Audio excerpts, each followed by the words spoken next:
ऐसी नारी धर्म की सुंदर शिक्षा माता अनुसुईया मां जानकी को दे रही है। आगे हम सभी कथा श्रवण करेंगे। और माता अनुसुईया जिन्हें पतिव्रताओं में पतिव्रता कहा जाता है, और अपने इसी पातिव्रत धर्म के कारण माता अनुसुईया ने ब्रह्मा विष्णु महेश को छोटे छोटे बालकों के रूप में परिवर्तित कर दिया। यह है पातिव्रत धर्म की महिमा। सावित्री ने सूर्य को रोक दिया। ये सतियों की कथा सिर्फ और सिर्फ इस भारतवर्ष में है, अन्य कहीं नहीं है। अन्य देश की स्त्रियां तो पतियों को ऐसे बदलती हैं जैसे कि चप्पल जूता लोग बदलते हैं। और एक बार स्वामी विवेकानंद जी से कुछ संतों ने प्रश्न किया कि ये बताओ कि इसी भारत देश में बार बार परमात्मा क्यों अवतार लेता है? आप कहते हो कि भगवान पक्षपात नहीं करता, और ये पक्षपात नहीं है तो और क्या है कि भारत में ही बार बार जन्म लेता है, अन्य देशों में नहीं लेता। तो कहा अवतार की जो कला है, जो नियम है, वो तो भारतीय संत जानते हैं।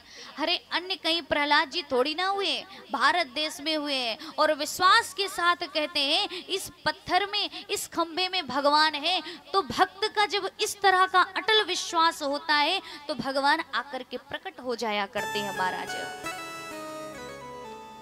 स्वामी विवेकानंद जी से प्रश्न किया जा रहा है क्यों बार बार अवतार लेते हैं? तो कहा कुछ क्षण रुको, मैं बताता हूं। संत थे, मिट्टी की प्याली में चाय पी रहे थे।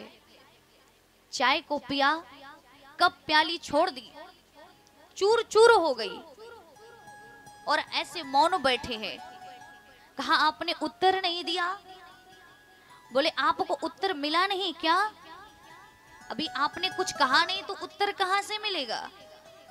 तो कहा ये देखो, ये जिस तरह से ये चूर चूर हो गई ना, ऐसी हमारी भारतीय संस्कृति है।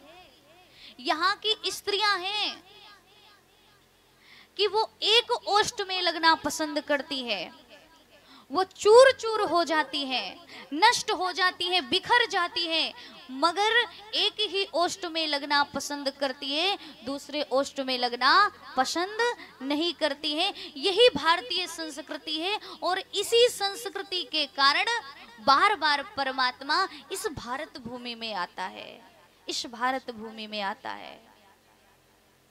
सती ने भी मरते समय वरदान मांगा है, जन्म जन्म शिव पद अनुरागा। आज उसी के स्वरूप माता पार्वती के रूप में